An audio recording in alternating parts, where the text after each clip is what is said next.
क्या हाल चाल है?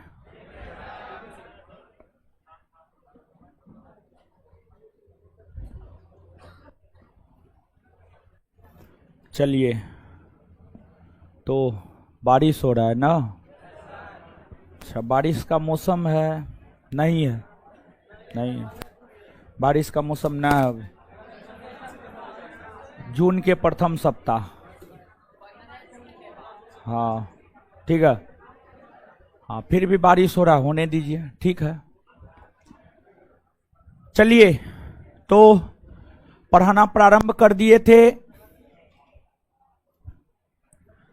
भारत की प्राकृतिक वनस्पति, भारत की प्राकृतिक वनस्पति, ठीक है।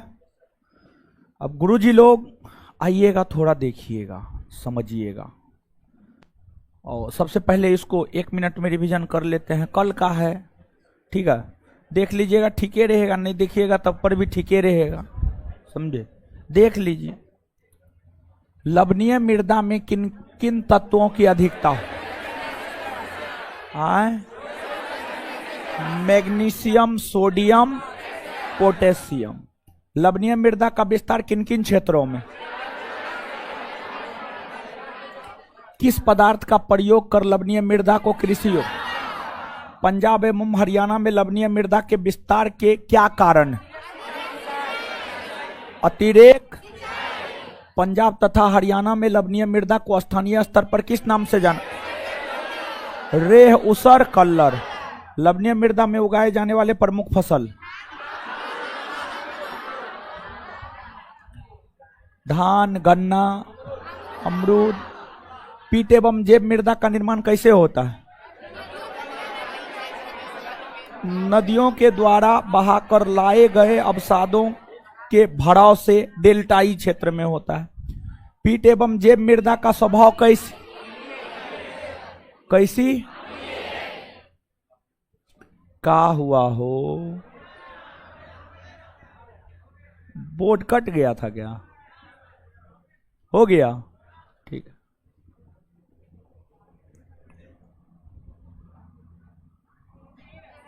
बोलिए। किन किन क्षेत्रों में पाई जाती है? सुंदरवन के डेल्टाई क्षेत्र में, केरल, उत्तराखंड। पीट एवं जैव मृदा किन किन क्षेत्रों में पाई जाती है? वही क्वेश्चन है।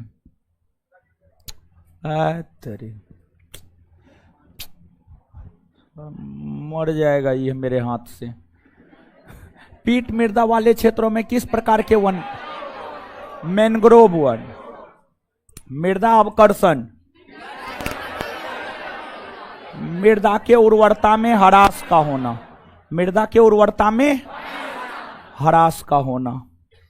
मृदा अपरदन का प्रमुख कारण कौन कौन है?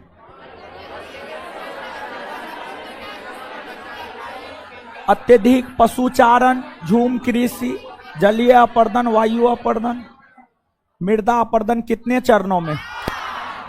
क्रमवार तरीका। सबसे पहले बूंद, दूसरा परत, तीसरा रील, चौथा अवनालिका, पांचवा धारा।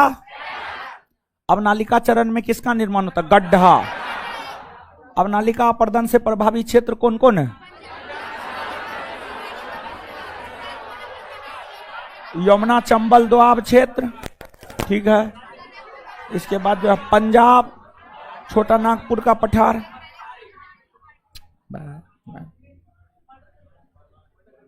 इसका मर्डर होगा, हज समझे।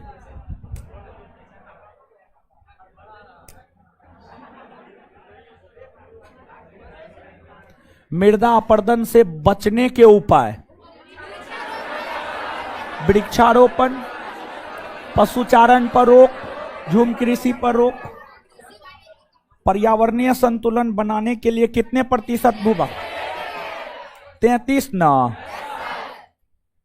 स्वतंत्र भारत की प्रथम वन नीति 1900। राष्ट्रीय वन नीति में प्रथम 1900। अरे ये रहेगा तो ये जो है ना, बोर्ड काम नहीं करता है। तरीके ही बारिशों का होना गड़बड़े है। भारत में सबसे ज्यादा वन, सबसे कम वन? हरियाणा ना, किधर चले गए अभी?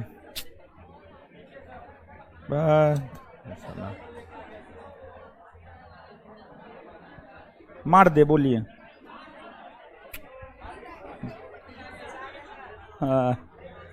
ये तो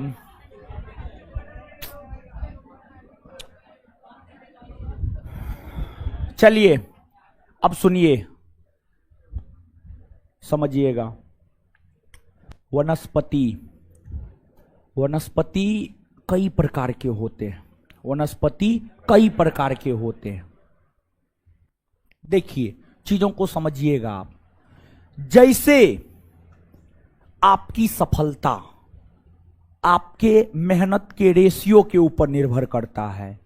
अगर आप 8 घंटा पढ़ते हैं जल्दी सफल हो जाइएगा, 6 घंटा पढ़ते हैं थोड़ा लेट लगेगा, 4 घंटा पढ़ते थोड़ा और लेट लगेगा, 2 घंटा पढ़ते हैं थोड़ा और लेट लगेगा, नहीं पढ़ते हैं होगा ही। जैसे ये बात है, उसी प्रकार से वनस्पति, वनस्पति उसी प्रकार से वनस्पति, वनस्पति वनस्पति यानी वृक्ष, पेड़ पौधा, झाड़ी। वनस्पति कई प्रकार के होते हैं। वनस्पति कई प्रकार के होते हैं, यानी पेड़ पौधा झाड़ी कई प्रकार के होते हैं। अब वनस्पति वर्षा की मात्रा के ऊपर निर्भर करता है। वनस्पति जो है वर्षा की मात्रा के ऊपर निर्भर करता है। जैसे 250 सेंटीमीटर से अधिक जहां पर वर्षा होगा वहां उष्णकटिबंधीय सदाबहार वनस्पति, जहां 200 से 250 सेंटीमीटर के बीच में वर्षा होगा वहां अर्ध सदाबहार वनस्पति, जहां 100 से 200 सेंटीमीटर के बीच में वर्षा होगा उष्णकटिबंधीय आर्द्र पर्णपाती वनस्पति, जहां आपको 100 से 70 से 100 सेंटीमीटर के बीच में वर्षा होगा शुष्क पर्णपाती वनस्पति, जहां 70 सेंटीमीटर से कम वर्षा होगा शुष्क कटीली वनस्पति, जहां 40 से 60 सेंटीमीटर के बीच में वर्षा होगा वहां सवाना वनस्पति, जहां 50 सेंटीमीटर से कम वर्षा होगा वहां मरुस्थलीय वनस्पति, मरुस्थलीय वनस्पति। तो अब इन चीजों को आराम से समझेंगे। देखिए, समझिएगा आप चीजों को। वनस्पति वर्षा की मात्रा के ऊपर निर्भर करता है। हम इस एग्जाम्पल से यह बताना चाह रहे थे, वनस्पति जो है वर्षा की मात्रा के ऊपर निर्भर करता है। किस पर निर्भर करता है? वर्षा की मात्रा पर निर्भर करता है। वनस्पति कई प्रकार के होते हैं। सबसे पहले उष्णकटिबंधीय सदाबहार वनस्पति। तो नीचे से आप लिखिएगा, नीचे से लिखिएगा आप, वर्षा की मात्रा के आधार पर वनस्पति कई प्रकार के होते हैं जो निम्न है। वर्षा की मात्रा के आधार पर, वर्षा की मात्रा के आधार पर, वर्षा की मात्रा के आधार पर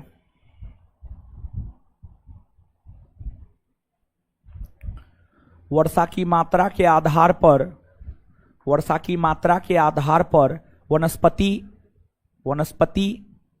कई प्रकार के होते हैं जो निम्न है। वर्षा की मात्रा के आधार पर वनस्पति कई प्रकार के होते हैं जो निम्न है।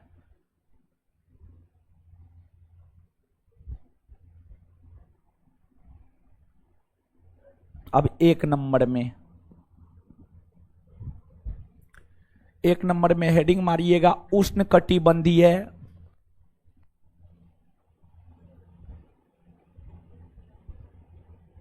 सदाबहार वनस्पति।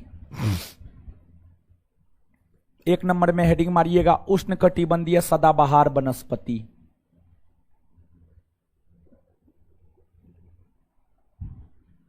उष्णकटिबंधीय सदाबहार वनस्पति।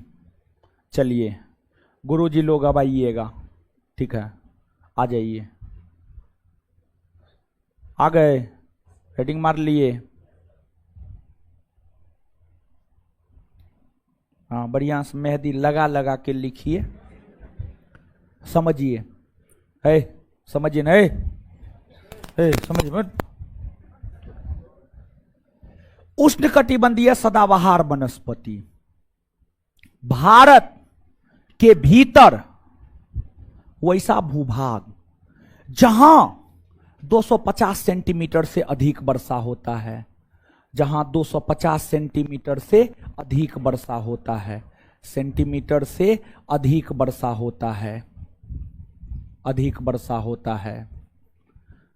भारत का वैसा भूभाग जहां 250 सेंटीमीटर से अधिक वर्षा होता है, वहां जो वनस्पति पाई जाती है उसी वनस्पति को उष्णकटिबंधीय सदाबहार वनस्पति कहा जाता है। अब भारत में कहां 250 सेंटीमीटर से अधिक वर्षा होती है?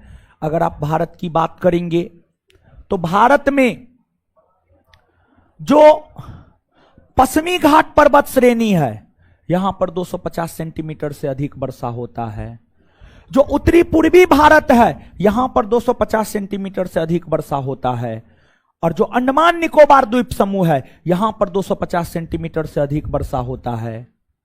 तो भारत में इन क्षेत्रों में 250 सेंटीमीटर से अधिक वर्षा होता है, तो स्वाभाविक सी बात है इन क्षेत्रों में उष्णकटिबंधीय सदाबहार वनस्पति पाया जाता है। अब आप देखिएगा, इस वनस्पति के जो वृक्ष होते हैं, जो पौधे होते हैं, जो झाड़ियां होती है, वह हमेशा हरा भरा रहता, हमेशा ग्रीन रहता है, हमेशा। जैसे एक एग्जाम्पल के तौर पर समझिएगा, बांस। बांस का नाम आपने सुना है? बांस, बांस जानते हैं? बांस, बांस, एक बात आप बताइए, बांस में जो पत्ती होता है वो हमेशा हरा भरा नहीं रहता है, हरा भरा रहता, हमेशा हरा भरा रहता है। बांस हो गया, सिनकोना हो गया, जैसे बांस है उसे वैसे ही सिनकोना है। रोजवुड हो गया, आबनूस हो गया, ये सभी उष्णकटिबंधीय सदाबहार वनस्पति के प्रमुख वृक्ष है। उष्णकटिबंधीय सदाबहार वनस्पति के प्रमुख वृक्ष है। आपसे पूछा जाता है निम्नलिखित में से कौन उष्णकटिबंधीय सदाबहार वनस्पति के वृक्ष है? कौन अर्ध सदाबहार वनस्पति के उदाहरण है? कौन उष्णकटिबंधीय आर्द्र पर्णपाती वनस्पति के उदाहरण है? तो उदाहरण जो है आपसे पूछा जाता है। तो यहां पर हमने जो आपको बांस के बाद, बांस एक प्रकार का घास होता है, बांस एक प्रकार का घास होता है। सिनकोना, रोजवुड, आबनूस, ये सभी उष्णकटिबंधीय सदाबहार वनस्पति के उदाहरण के अंतर्गत आते हैं। और अगली बात देखिए, भले ही पश्चिमी घाट में 250 सेंटीमीटर से अधिक वर्षा, उत्तरी पूर्वी भारत में 250 सेंटीमीटर से अधिक वर्षा, फिर अंडमान निकोबार द्वीप समूह में 250 सेंटीमीटर से अधिक वर्षा, भारत के इन तमाम क्षेत्रों में 250 सेंटीमीटर से अधिक वर्षा होता है। इन सभी क्षेत्रों में ये सब वनस्पति पाई जाती है। लेकिन सबसे ज्यादा उष्णकटिबंधीय सदाबहार वनस्पति जिस क्षेत्र में पाई जाती है वह क्षेत्र है अंडमान निकोबार द्वीप समूह। अंडमान निकोबार द्वीप समूह, जिस वजह से अंडमान निकोबार द्वीप समूह को उष्णकटिबंधीय सदाबहार वनस्पति का घर कहा जाता है।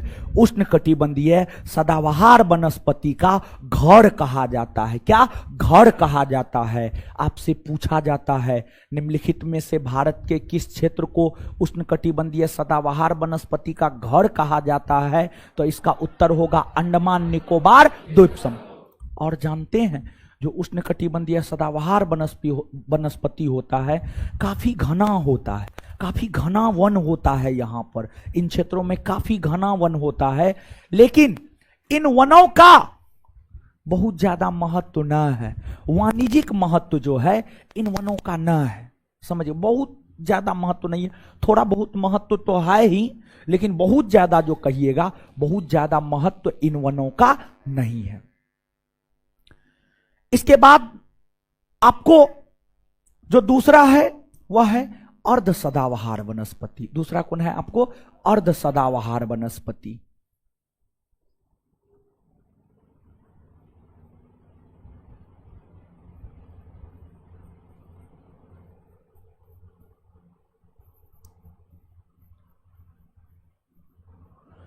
अर्ध सदाबहार वनस्पति समझिएगा, भारत का वैसा क्षेत्र जहां 200 सेंटीमीटर से 250 सेंटीमीटर के बीच में वर्षा होता है, भारत का वैसा क्षेत्र जहां 200 सेंटीमीटर से 250 सेंटीमीटर के बीच में वर्षा होता है, भारत का वैसा क्षेत्र जहां 200 सेंटीमीटर से 250 सेंटीमीटर के बीच में वर्षा होता है, उन क्षेत्रों में जो वनस्पति पाई जाती है उस वनस्पति को ही अर्ध सदाबहार वनस्पति कहा जाता है, अर्ध सदाबहार वनस्पति कहा जाता है। अब अगर आप मानचित्र पर आएंगे तो भारत में अर्ध सदाबहार वनस्पति कहां पाया जाता है?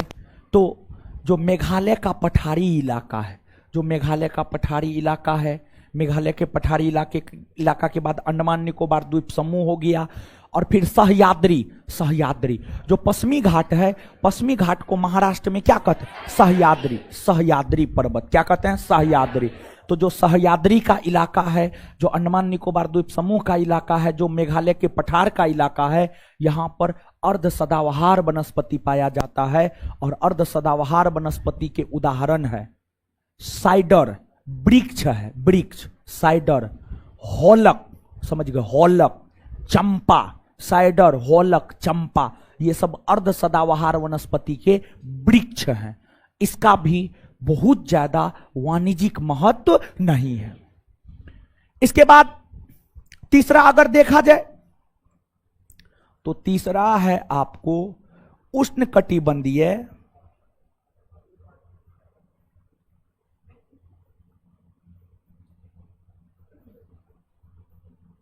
आर्द्र पर्णपाती वनस्पति। आर्द्र पर्णपाती वनस्पति, उष्णकटिबंधीय आर्द्र पर्णपाती वनस्पति। देखिए, ध्यान दीजिएगा, भारत का वैसा भूभाग जहां 100 सेंटीमीटर से 200 सेंटीमीटर के बीच में वर्षा होता है, भारत का वैसा भूभाग जहां 100 सेंटीमीटर से 200 सेंटीमीटर के बीच में वर्षा होता है, वहां जो वनस्पति पाई जाती है उस वनस्पति को ही उष्णकटिबंधीय आर्द्र पर्णपाती वनस्पति कहा जाता है, पर्णपाती वनस्पति कहा जाता है। भारत की अगर बात की जाए तो भारत का औसत वार्षिक वर्षा कितना है? 125 सेंटीमीटर। कितना है? 125 सेंटीमीटर। औसत रूप में भारत में जो वर्षा होता है, संपूर्ण क्षेत्रों का जब औसत निकाला जाता है तो 125 सेंटीमीटर, 125 सेंटीमीटर। क्या 100 सेंटीमीटर और 200 सेंटीमीटर के बीच में 125 सेंटीमीटर आता है या नहीं आता? आता है।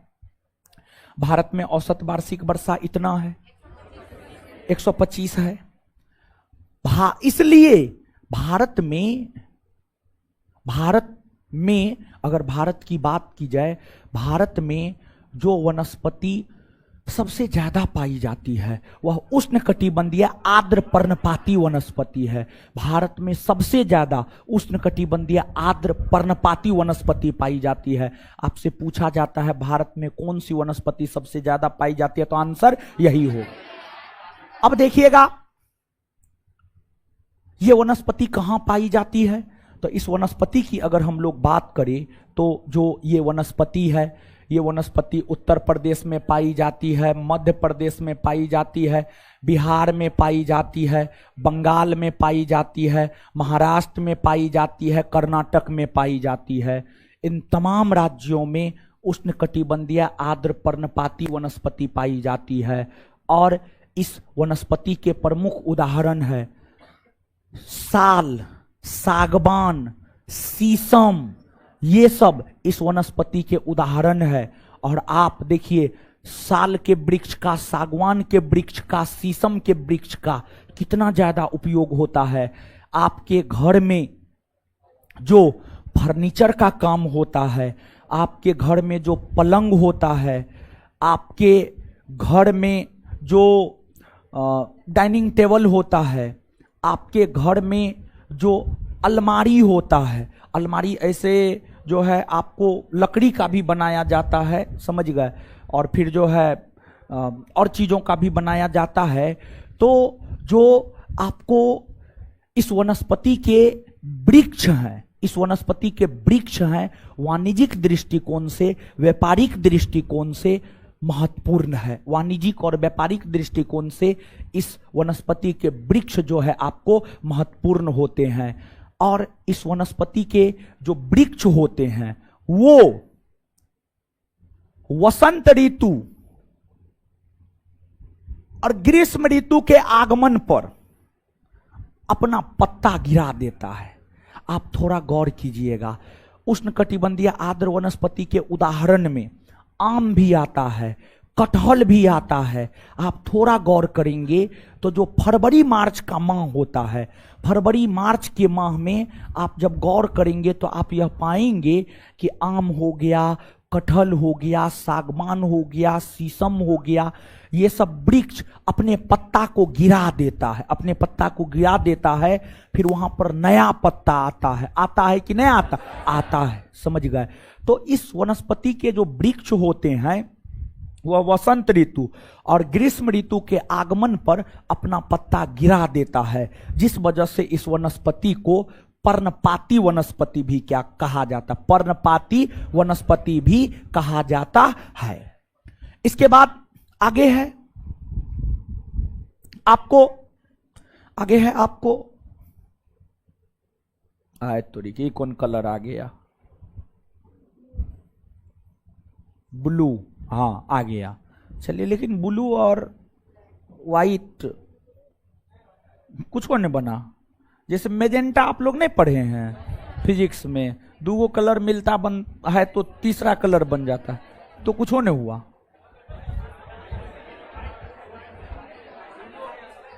हाँ, बैकग्राउंड ब्लैक है इसलिए है, फिजिक्स का रूल तो यहां काम नहीं किया।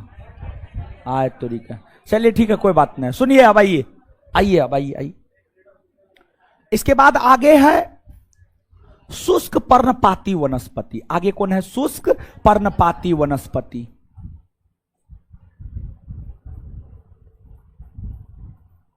शुष्क पर्णपाती वनस्पति, देखिए भारत का वैसा भूभाग जहां 70 सेंटीमीटर से 100 सेंटीमीटर के आसपास में वर्षा होता है, वहां जो वनस्पति पाया जाता है उसको शुष्क पर्णपाती वनस्पति कहते हैं। जैसे तेंदू हो गया, बेल हो गया, तेंदू, बेल, पलास, ये सब शुष्क पर्णपाती वनस्पति के उदाहरण है। फिर आपको एक होता है शुष्क कटीली वनस्पति, एक होता है शुष्क कटीली वनस्पति। शुष्क कटीली वनस्पति, शुष्क कटीली वनस्पति की बात करें तो भारत का वैसा भूभाग जहां 70 सेंटीमीटर से कम वर्षा होता है, जहां 70 सेंटीमीटर से कम वर्षा होता है, वहां जो वनस्पति पाई जाती है उसको शुष्क कटीली वनस्पति कहते हैं। जैसे नीम हो गया, बबूल हो गया, खजूर हो गया। आप बबूल के पेड़ पर चढ़िए, कांटा आपको नजर आएगा, खजूर के पेड़ पर चढ़िए, कांटा आपको नजर आएगा, समझ गए। तो जो बबूल, खजूर है, ये सब शुष्क कटीली वनस्पति के अंतर्गत आते हैं। फिर आपको एक होता है सबाना वनस्पति। एक क्या होता है? सबाना वनस्पति, समझ गए। सबाना वनस्पति होता है तो देखिए ध्यान दीजिएगा, भारत का वैसा भूभाग जहां 40 सेंटीमीटर से 60 सेंटीमीटर के बीच में वर्षा होता है, वहां जो वनस्पति पाया जाता है उस वनस्पति को सबाना वनस्पति कहते हैं। और सबाना वनस्पति के प्रमुख उदाहरण है छोटे छोटे घास, छोटे छोटे वृक्ष। जो छोटा छोटा घास होता है, जैसे गांधी मैदान में जाइएगा जो छोटा छोटा घास आपको मिलता है, जो वृक्ष मिलता है, वह सबाना वनस्पति के उदाहरण है। सबाना वनस्पति के उदाहरण है, समझ गए। इसके बाद सबाना वनस्पति के बाद आगे होता है एक आपको मरुस्थलीय वनस्पति। क्या होता है? मरुस्थलीय वनस्पति। अगर बात मरुस्थलीय वनस्पति की करें तो भारत का वैसा भूभाग जहां 50 सेंटीमीटर से कम वर्षा होता है, भारत का वैसा भूभाग जहां 50 सेंटीमीटर से कम वर्षा होता है, वहां जो वनस्पति पाई जाती है उसी को मरुस्थलीय वनस्पति कहा जाता है। जैसे अकासिया का वृक्ष हो गया, नागफनी का वृक्ष हो गया, ये सब मरुस्थलीय वनस्पति के उदाहरण है। और ये सब वृक्ष जो है मूल तौर पर राजस्थान के मरुस्थलीय इलाका में, राजस्थान के मरुस्थलीय इलाका तथा भारत के वैसे तमाम भूभाग जहां 50 सेंटीमीटर से कम वर्षा होता है वहां पर ये वनस्पति पाई जाती है। क्लियर है? तो याद रखिएगा, नीचे से लिखना प्रारंभ कीजिए।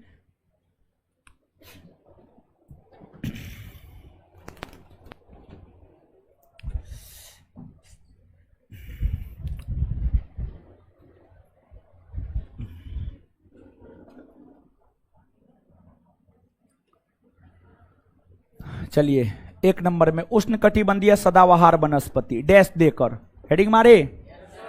चलिए डैश देकर, पीछे में जो हंस हंस के बतिया रहे हैं लिखिए, लिखिए भारत का वैसा भूभाग, लिखिए डैश देकर, भारत का वैसा भूभाग जहां, भारत का वैसा भूभाग जहां 250 सेंटीमीटर से अधिक वर्षा होती है, भारत का वैसा भूभाग जहां 250 सेंटीमीटर से अधिक वर्षा होती है, भारत का वैसा भूभाग जहां 250 सेंटीमीटर से अधिक वर्षा होता है, वहां पाई जाने वाली वनस्पति को,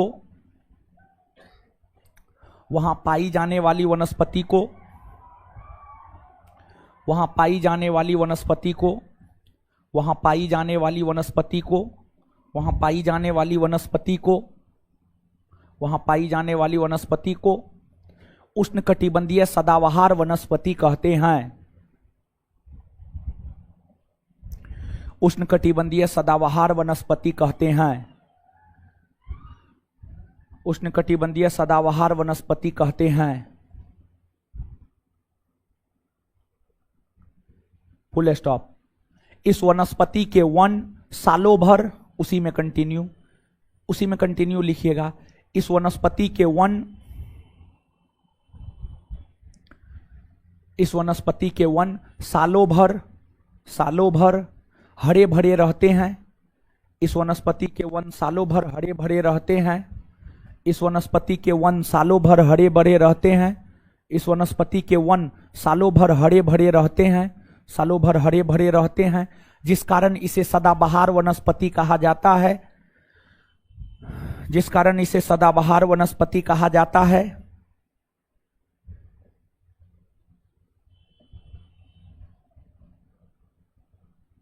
नेक्स्ट पॉइंट, पॉइंट में लिखिएगा, पॉइंट वाइज लिखा रहे हैं, याद रहेगा।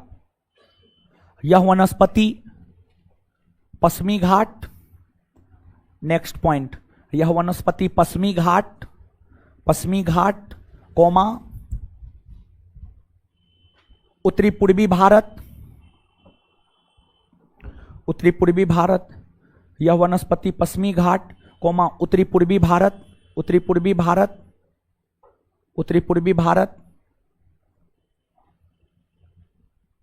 कोमा अंडमान निकोबार द्वीप समूह, अंडमान निकोबार द्वीप समूह,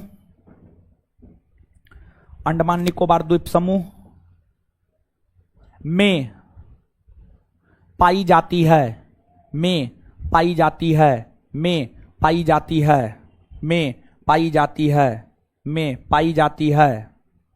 full stop. Next point, Andaman Nicobar द्वीप समूह को, अंडमान निकोबार द्वीप समूह को, नेक्स्ट पॉइंट, अंडमान निकोबार द्वीप समूह को, अंडमान निकोबार द्वीप समूह को उष्णकटिबंधीय, अंडमान निकोबार द्वीप समूह को उष्णकटिबंधीय सदाबहार वनस्पति का, अंडमान निकोबार द्वीप समूह को उष्णकटिबंधीय सदाबहार वनस्पति का, अंडमान निकोबार द्वीप समूह को उष्णकटिबंधीय सदाबहार वनस्पति का घर कहा जाता है। घर, घर, होम, HOME, होम, घर, घर, घर। अंडमान निकोबार द्वीप समूह को उष्णकटिबंधीय सदाबहार वनस्पति का घर कहा जाता है, घर कहा जाता है। नेक्स्ट पॉइंट, सर्वाधिक, नेक्स्ट पॉइंट, सर्वाधिक प्राथमिक उत्पादकता। नेक्स्ट पॉइंट, सर्वाधिक प्राथमिक उत्पादकता। नेक्स्ट पॉइंट, सर्वाधिक प्राथमिक उत्पादकता, सर्वाधिक प्राथमिक उत्पादकता, सर्वाधिक प्राथमिक उत्पादकता उष्णकटिबंधीय सदाबहार वनस्पति का होता है।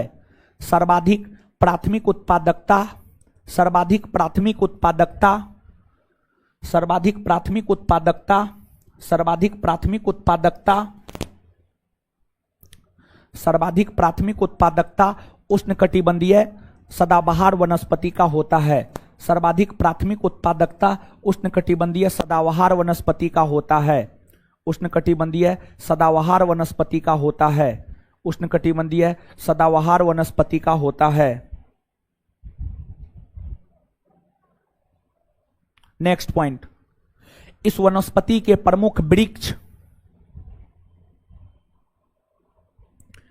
इस वनस्पति के प्रमुख वृक्ष, इस वनस्पति के प्रमुख वृक्ष, प्रमुख वृक्ष बांस, बांस, cinchona, cinchona, rosewood, rosewood, rosewood, आबनूस, आबनूस, रोजवुड, आबनूस इत्यादि होता है।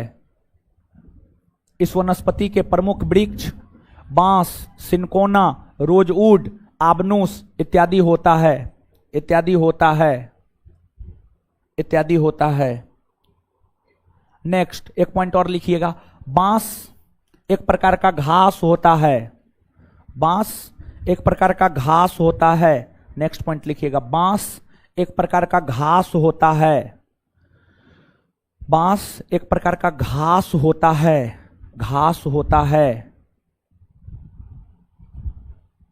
चलिए नेक्स्ट पॉइंट लिखिएगा, अर्ध सदाबहार वनस्पति, अर्ध सदाबहार वनस्पति। नेक्स्ट पॉइंट लिखिएगा, अर्ध सदाबहार वनस्पति, अर्ध सदाबहार वनस्पति, अर्ध सदाबहार वनस्पति, अर्ध सदाबहार वनस्पति। भारत के वैसे भूभाग, भारत के वैसे भूभाग,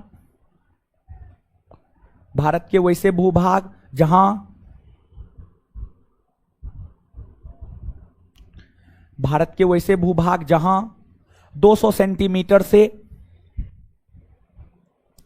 भारत के वैसे भूभाग जहां 200 सेंटीमीटर से 250 सेंटीमीटर के बीच में वर्षा होता है। भारत के वैसे भूभाग जहां 200 सेंटीमीटर से 250 सेंटीमीटर के बीच में वर्षा होता है। भारत के वैसे भूभाग जहां 200 सेंटीमीटर से 250 सेंटीमीटर के बीच में वर्षा होता है, वहां पाई जाने वाली वनस्पति को, वहां पाई जाने वाली वनस्पति को, वहां पाई जाने वाली वनस्पति को, वहां पाई जाने वाली वनस्पति को अर्ध सदाबहार वनस्पति कहा जाता है। वहां पाई जाने वाली वनस्पति को अर्ध सदाबहार वनस्पति कहा जाता है, अर्ध सदाबहार वनस्पति कहा जाता है।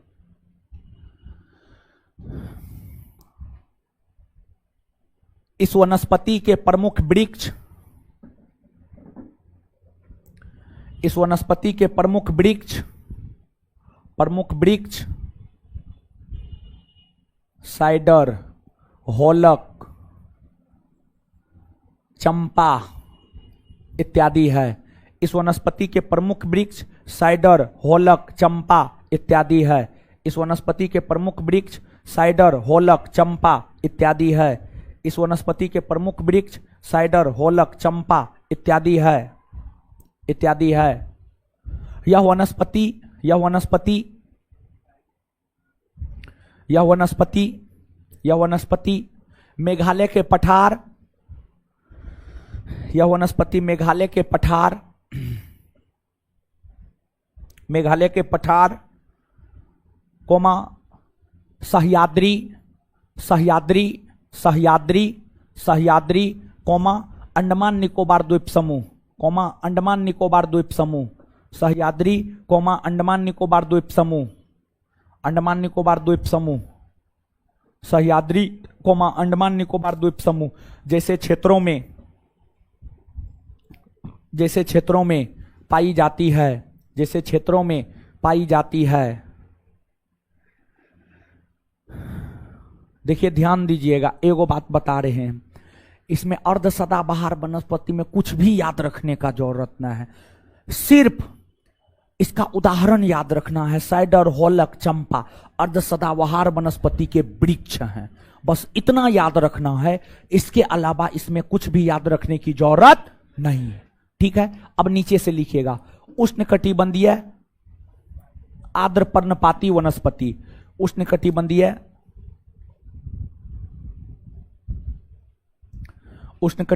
आर्द्र पर्णपाती वनस्पति,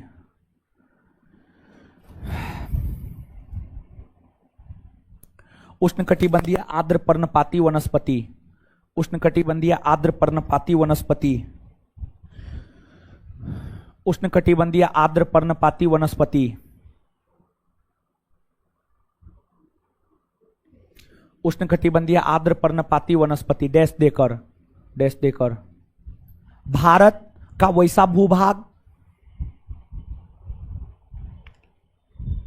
भारत का वैसा भूभाग जहां 100 सेंटीमीटर से, भारत का वैसा भूभाग जहां 100 सेंटीमीटर से,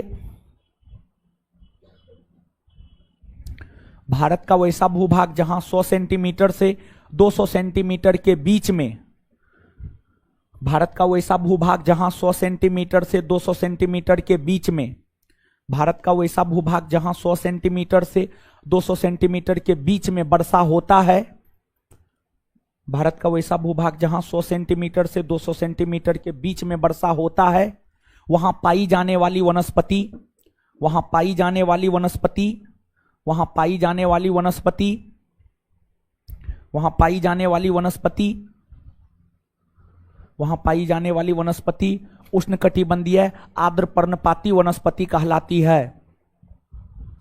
वहां पाई जाने वाली वनस्पति उष्णकटिबंधीय आर्द्र पर्णपाती वनस्पति कहलाती है।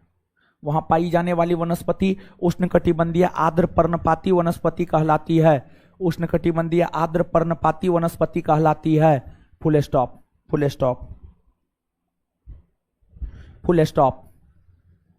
नीचे से भारत में औसत वार्षिक वर्षा 125 सेंटीमीटर होता है। थोड़ा खिसक जाइए ना, थोड़ा थोड़ा अगर जगह है तो खिसक जाइए ना। देखिए जीवन में जो है ना, कभी भी काम ऐसा कीजिए कि दूसरे को कष्ट ना हो, अपना कष्ट सह लेना है, ठीक है। हाँ, ये नीति के तहत काम कीजिए ना। देखिए भले इस पृथ्वी पर का लोग आपको नहीं देखेगा, ऊपर वाला देखेगा, समझिएगा। इसलिए कर्म अच्छा होना चाहिए, ठीक है। ऐसे हम भी बहुत अच्छा कर्म नहीं करते हैं, हम अपने बड़ी भ्रष्ट आदमी हैं, समझ गए। हाँ हाँ, भारत में औसत वार्षिक वर्षा, ठीक है, सिर्फ लेक्चर देते हैं, ठीक है, कि फलना कीजिए चिलना कीजिए, अपना अपने बहुते भ्रष्ट। भारत में औसत वार्षिक वर्षा 125 सेंटीमीटर होता है।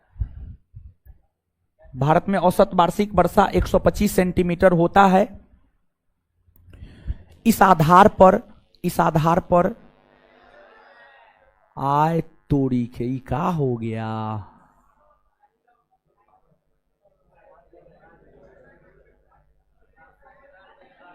पानी बरसा है न हो, पानी बरसा है। हाँ हाँ, वही वर्षा हुआ है। भारत में औसत वार्षिक वर्षा, भारत का औसत वार्षिक वर्षा 125 सेंटीमीटर होता है। इस आधार पर उसी लाइन में कंटिन्यू, इस आधार पर देखिए समझिएगा, जहां पर 100 सेंटीमीटर से 200 सेंटीमीटर के बीच में वर्षा होता है वहां पर ही वनस्पति पाया जाता है। और भारत का औसत वार्षिक वर्षा 125 सेंटीमीटर होता है। तो इस आधार पर क्या ये नहीं कह सकते हैं कि भारत में ये वनस्पति पाया जाता है और भारत में सबसे ज्यादा यही वनस्पति पाया जाता है। समझ गए? इस आधार पर हम यह कह सकते हैं कि इस आधार पर हम यह कह सकते हैं कि इस आधार पर हम यह कह सकते हैं कि इस आधार पर हम यह कह सकते हैं कि भारत में उष्णकटिबंधीय आर्द्र पर्णपाती वनस्पति होता है। भारत में उष्णकटिबंधीय आर्द्र पर्णपाती वनस्पति होता है। भारत में उष्णकटिबंधीय आर्द्र पर्णपाती वनस्पति होता है। भारत में उष्णकटिबंधीय आर्द्र पर्णपाती वनस्पति होता है। संभवतः उसी लाइन में कंटिन्यू। संभवतः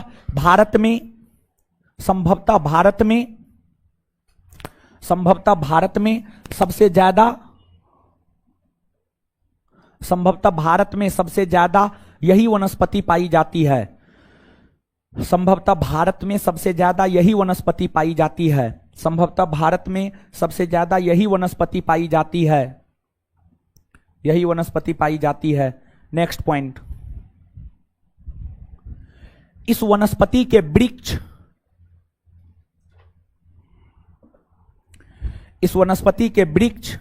वाणिज्यिक दृष्टिकोण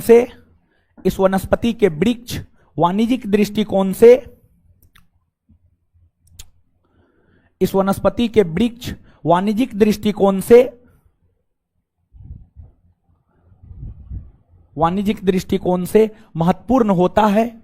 इस वनस्पति के वृक्ष वाणिज्यिक दृष्टिकोण से महत्वपूर्ण होता है। इस वनस्पति के वृक्ष वाणिज्यिक दृष्टिकोण से महत्वपूर्ण होता है। इस वनस्पति के, ठीक है, लिख लिए। नेक्स्ट पॉइंट, इस वनस्पति के प्रमुख वृक्ष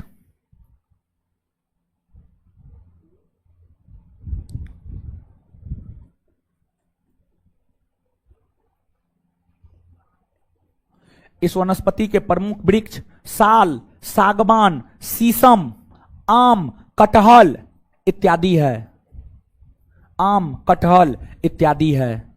इस वनस्पति के प्रमुख वृक्ष साल, सागवान, शीशम, आम, कटहल इत्यादि है।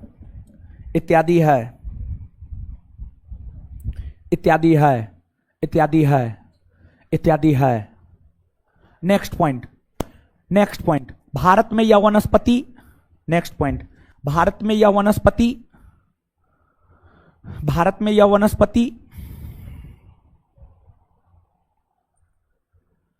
भारत में यह वनस्पति उत्तर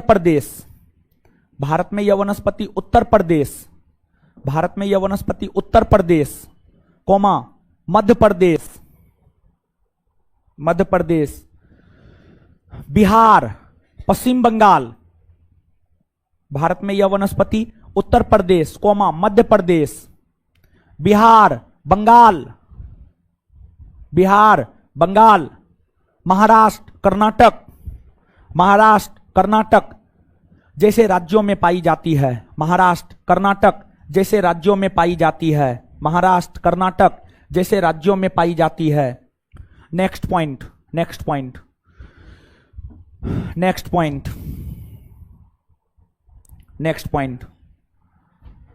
इस वनस्पति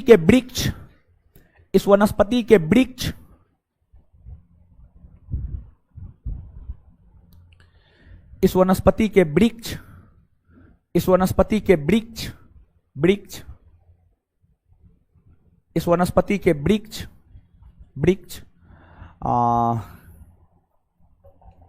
बसंत व ग्रीष्म ऋतु के आगमन होते ही इस वनस्पति के वृक्ष बसंत व ग्रीष्म ऋतु के आगमन होते ही इस वनस्पति के वृक्ष बसंत व ग्रीष्म ऋतु के आगमन होते ही बसंत व ग्रीष्म ऋतु के आगमन होते ही बसंत व ग्रीष्म ऋतु के आगमन होते ही अपना पत्ती गिरा देती है। अपना पत्ती गिरा देती है। अपना पत्ती गिरा देती है। अपना पत्ती गिरा देती है। जिस कारण इसे पर्णपाती वनस्पति भी कहा जाता है, जिस कारण इसे पर्णपाती वनस्पति भी कहा जाता है, जिस कारण इसे पर्णपाती वनस्पति भी कहा जाता है, जिस कारण इसे पर्णपाती वनस्पति भी कहा जाता है, जिस कारण इसे पर्णपाती वनस्पति भी कहा जाता है। अब गुरुजी लोग एक बात सुनिएगा, एक बात सुनिएगा, सुन लीजिए ना, सुन रहे हैं, सुन रहे हैं? हाँ, देखिए, उष्णकटिबंधीय सदाबहार वनस्पति और उष्णकटिबंधीय आर्द्र पर्णपाती वनस्पति, ये दोनों वनस्पति के विषय में जितना लाइन लिखाए हैं सबको शब्दशः याद रखना है। ये दोनों के अलावे अन्य वनस्पति के विषय में कुछ भी याद नहीं रखना है। अगर आप ज्यादा चाहते हैं याद रखना तो कौन वृक्ष कौन वनस्पति का है सिर्फ उदाहरण मात्र याद रखना है। बात समझ पा रहे हैं?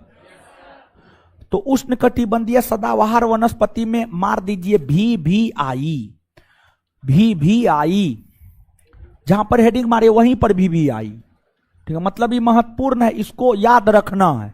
फिर मारे, अब आगे उष्णकटिबंधीय आर्द्र पर्णपाती वनस्पति में भी जाकर के VVI मारिए, VVI मारिए, उष्णकटिबंधीय आर्द्र पर्णपाती वनस्पति, मतलब ये दोनों महत्वपूर्ण है। ये दोनों के अलावा अन्य महत्वपूर्ण, ज्यादा से ज्यादा कौन वृक्ष कौन वनस्पति का उतना याद रखिए होगा, उसके अलावा कुछ भी याद रखने की जरूरत नहीं।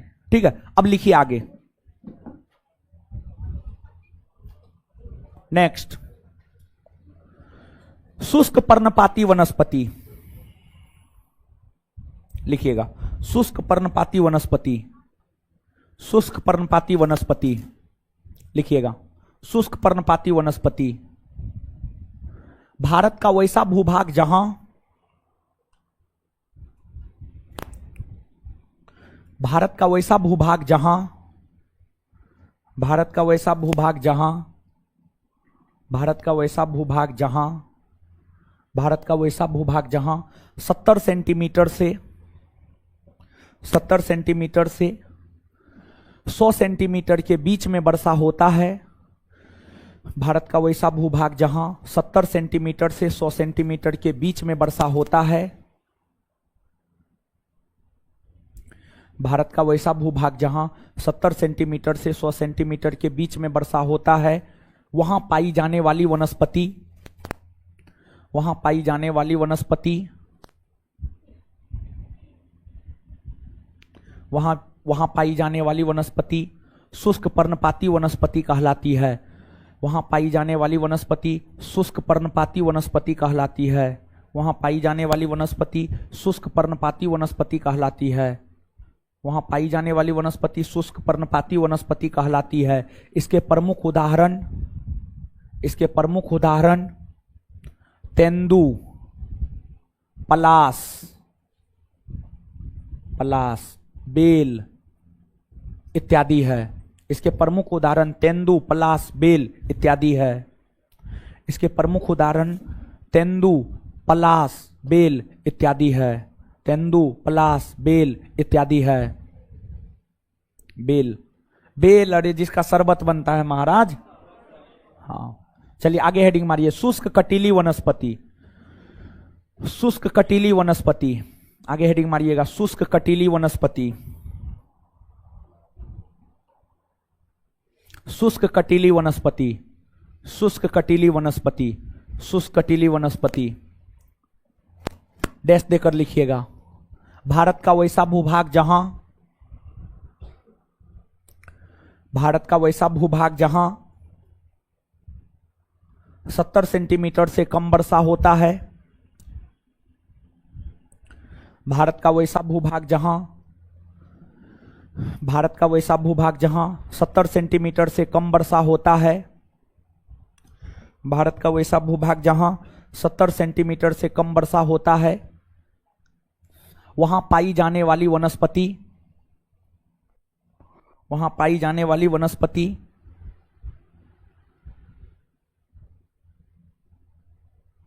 शुष्क कटीली वनस्पति कहलाती है।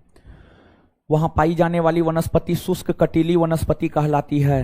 वहां पाई जाने वाली वनस्पति शुष्क कटीली वनस्पति कहलाती है।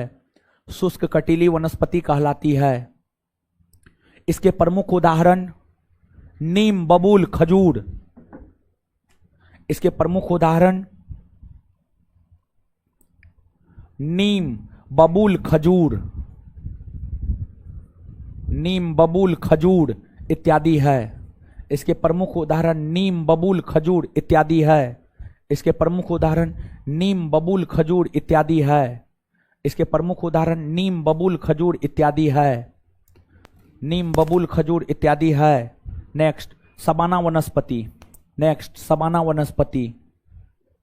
सबाना वनस्पति डैश देकर लिखिए। सबाना वनस्पति डैश देकर लिखिए। भारत का वैसा भूभाग, भारत का वैसा भूभाग,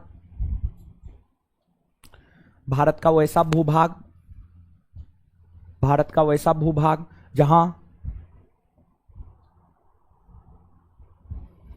भारत का वैसा भूभाग जहां, भारत का वैसा भूभाग जहां 40 सेंटीमीटर से 60 सेंटीमीटर के बीच में वर्षा होता है।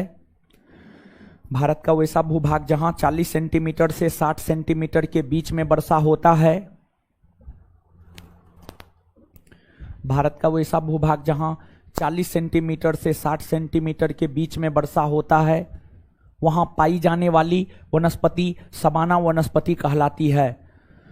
वहां पाई जाने वाली वनस्पति सबाना वनस्पति कहलाती है। वहां पाई जाने वाली वनस्पति सबाना वनस्पति कहलाती है। वहां पाई जाने वाली वनस्पति सबाना वनस्पति कहलाती है। वहां पाई जाने वाली वनस्पति सबाना वनस्पति कहलाती है। वहां पाई जाने वाली वनस्पति सबाना वनस्पति कहलाती है। सबाना वनस्पति कहलाती है। सबाना वनस्पति कहलाती है। Full stop. आगे इसके प्रमुख उदाहरण छोटे घास और छोटे वृक्ष है। इसके प्रमुख उदाहरण छोटे घास और छोटे वृक्ष है। इसके प्रमुख उदाहरण छोटे वृक्ष और छोटे घास है। इसके प्रमुख उदाहरण छोटे वृक्ष और छोटे घास है। इसके प्रमुख उदाहरण छोटे वृक्ष और छोटे घास है। आगे मरुस्थलीय वनस्पति।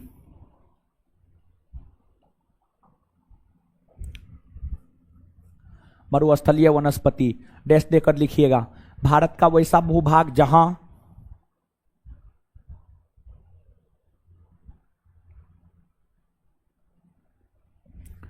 भारत का वैसा भूभाग जहां, जहां भारत का वैसा भूभाग जहां 50 सेंटीमीटर से कम वर्षा होता है। भारत का वैसा भूभाग जहां 50 सेंटीमीटर से कम वर्षा होता है। भारत का वैसा भूभाग जहां 50 सेंटीमीटर से कम वर्षा होता है। भारत का वैसा भूभाग जहां 50 सेंटीमीटर से कम वर्षा होता है, वहां पाई जाने वाली वनस्पति, वहां पाई जाने वाली वनस्पति, वहां पाई जाने वाली वनस्पति, वहां पाई जाने वाली वनस्पति, वहां पाई जाने वाली वनस्पति मरुस्थलीय वनस्पति कहलाती है। वहां पाई जाने वाली वनस्पति मरुस्थलीय वनस्पति कहलाती है। इसके प्रमुख उदाहरण है अकासिया, नागफनी इत्यादि। इसके प्रमुख उदाहरण है अकासिया, नागफनी इत्यादि। अकासिया, नागफनी इत्यादि।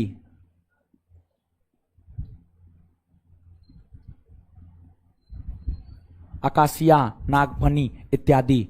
अकासिया, नागफनी इत्यादि। अकासिया, नागफनी इत्यादि। चलिए, जितना बताए थे उतना लिखा दिए हैं। अब गुरुजी लोग इसको क्या करना है, पढ़ना है। पढ़िए तो जल्दी से, पढ़िए जल्दी, पढ़िए जल्दी, जल्दी पढ़िए।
पढ़ लिए, पढ़ रहे हैं, पढ़िए।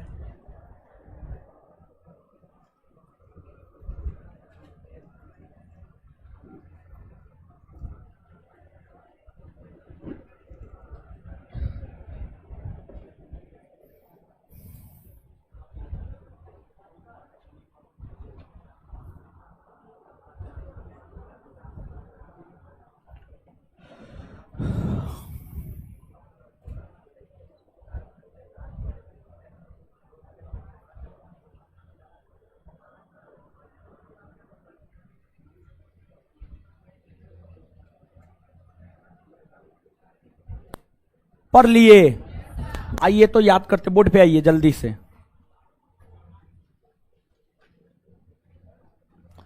भारत का वैसा भूभाग जहां 250 सेंटीमीटर से अधिक वर्षा हो, कौन सा वन?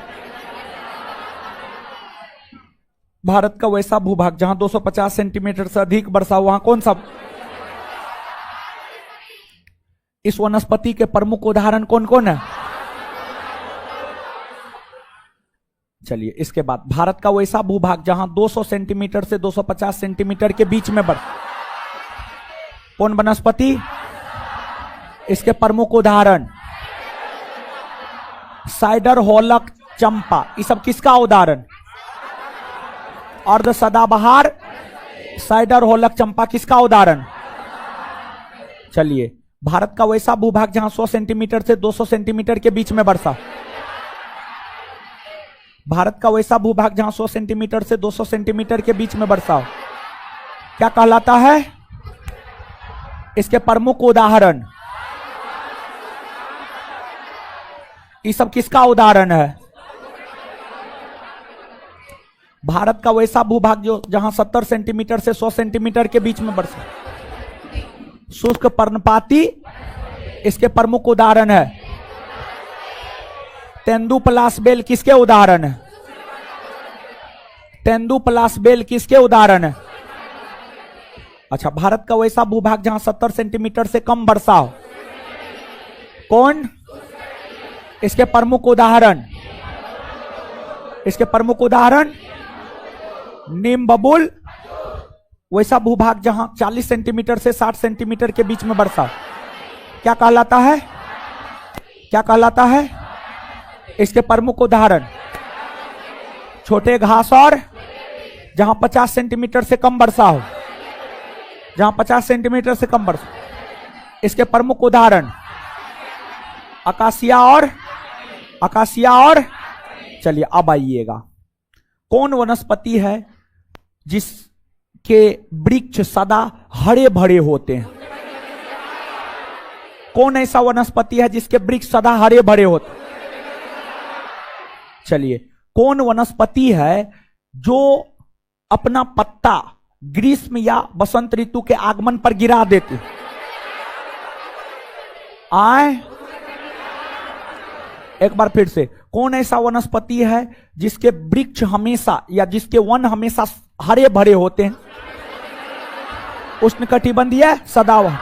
कौन ऐसा वनस्पति है जो बसंत और ग्रीष्म ऋतु के आगमन पर अपना पत्ता गिरा देते? वाणिज्यिक दृष्टिकोण से किसका महत्व ज्यादा है?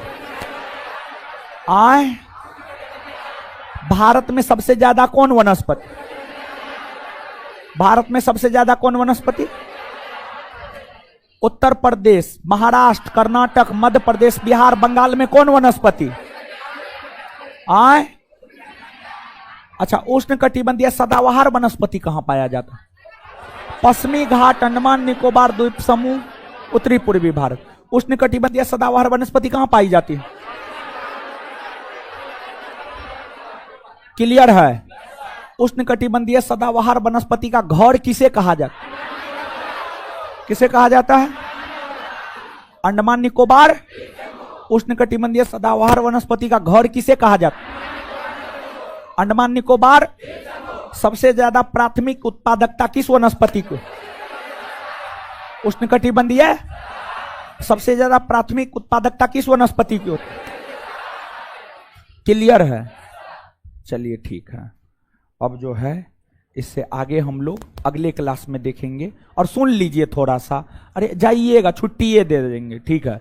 छुट्टी थोड़ा पहले इसलिए दे रहे हैं, थोड़ा गला बहुत ज्यादा दर्द कर रहा है, जानते हैं। फिर भी आज सुबह से क्लास लिए हैं, और अभी जो है ना क्लास गैप हुआ तो जो है सूप मंगा के पिए तब बोला जा रहा है, समझ गए, नहीं तो फिर बोल भी नहीं पाते।